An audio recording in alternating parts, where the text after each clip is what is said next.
So today we are here at the one and only 7007 North Glenwood Avenue, the OG Redwood space. Putting this sticker up was like one of the very first things we did when we got the space. And we're going to be moving out at the end of this school year, at the end of school year 8, because the future is calling for something different. So come in with me. Here we go. When we first started Redwood, we really wanted the space to be non-academic feeling, because if you have dyslexia, dysgraphia, or dyscalculia, it often feels like you're really bad at school, and school can become a pretty triggering place. So we wanted it to feel a little bit like coffee shop vibe, community center, and one of the pieces we chose was plants, because they also represent the name Redwood, and we chose Redwood as a name because the redwood plant is one of the most resilient plants, and we believe kids with extra barriers stacked against them grow an immense amount of resiliency, and resiliency is a really powerful skill to have. So this tree has survived probably at least 5 different site managers, and it is, we'll see where it goes next. I don't know if it will fit in the next space, but I'm excited that it survived. The Wilson reading system is what started it all. So this was my first Wilson student, Kevin, and he was in my first Chicago Public Schools classroom. He was going into his 8th grade year when I met him. I was a brand new green teacher. I did not know how to teach kids how to read. But Kevin couldn't read any words, like dog, cat, boy, nothing. And within a few weeks of meeting him, I could tell that he was smart enough to learn how to read, but I didn't know how to teach him how to read. And so my mom, of all people, told me about the Wilson reading system. And I looked online and I read about it, and pretty soon I was booking my training and I was getting certified. And Kevin was one of my first students, and at the end of his 8th grade year, he was reading passages, not just words, not just sentences, but whole passages of text. And tragically, he was killed a few weeks later as a victim of gun violence. And I think it was in that moment, seeing like how much success can come from just the right kind of instruction, and also like how would his life have been different at, you know, age 13, 14 if he had learned how to read when he was in 1st grade, 2nd grade, and hadn't experienced all those years of failure. It is estimated that 80% of US inmates can't read. And so it is not hard to connect the dots on that. If you feel dumb and you feel like you are not getting what you need to be set up for success, then you feel like you don't have any options. So the Wilson reading system is not the only thing Redwood uses anymore to teach kids how to read, and now we do more than just reading. We work on writing, we work on math, but it definitely is the foundation of all of this. And Kevin, Redwood is dedicated to Kevin, and will continue to be dedicated to Kevin. This tree was a mural that was put in here just, I don't know, maybe 2 years ago by the one and only Osset Gordon, who is a budding artist. Definitely check out her work. She was one of our first Redwood Day students. We're gonna be talking to her mom later tonight, and I love having a remnant of her. That sounds odd, but I love having her art here in this space. Also, as I'm in here, I am thinking about all the incredible people that have made this space so amazing. You can't build anything by yourself. Working with a talented team makes everything better. What else do I want to say? This was my teaching table, not this actual table, but this space.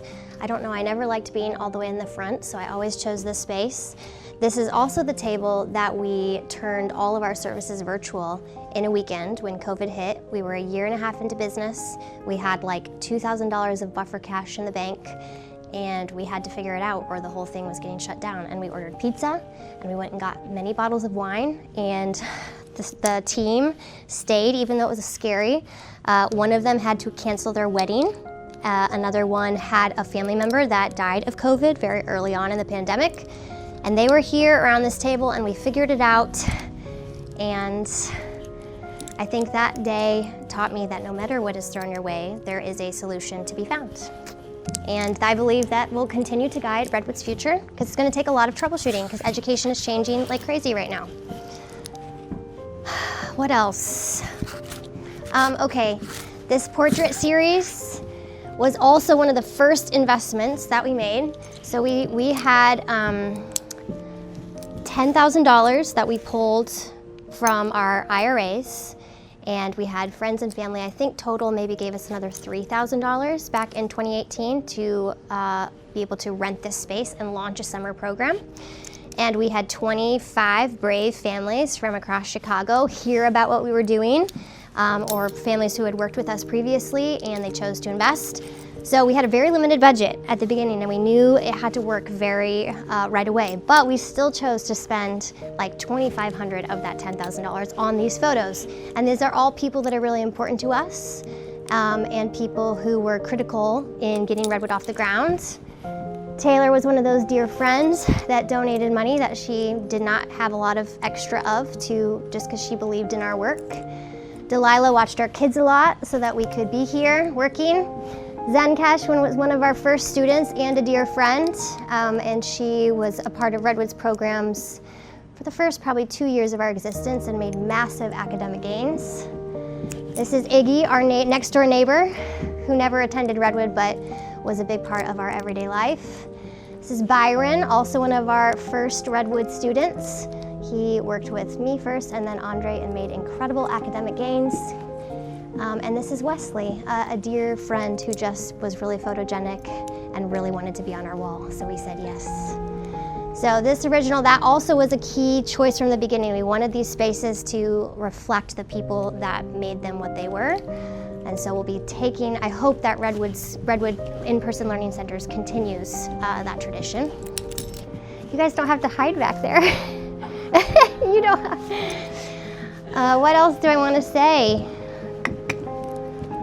Are you guys still adding to these, or are these all old? They're past your time. Yeah. But like after me? After. Okay. But they're not like super recent. Well, no, this is OG. Yeah, but like this. Those are new ones. You know, maybe like a year or two ago. These kids are all still here. No. This was pretty new. These are pretty new. That's probably a year old. I love these. I might take a couple of these because they might get lost. I want these OG ones. Yeah. And let's definitely do this. Let's make sure. I know right now we're spending no money. Yeah. But pretty soon we're gonna have money to spend again. Let's get Polaroid cameras. We have them. You have them. Okay, great. Let's I wanna keep this tradition alive. But I'm gonna take some of these really special she's ones. at LP now. Okay. You know, but she's still. Oh. Yeah, I don't know many. I'm Cassie. Oh. Okay. It still smells like it's always smelled. You got to come in and get up close and get the details on that mural, the bathroom mural. It's all. I just want the bathroom mural. Yeah.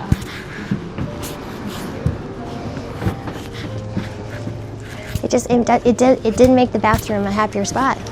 I use this all the time as just like my regulation corner, because it's the only space that you can go where there's a door that closes. Were you here when we had the mysterious footprints on the sink?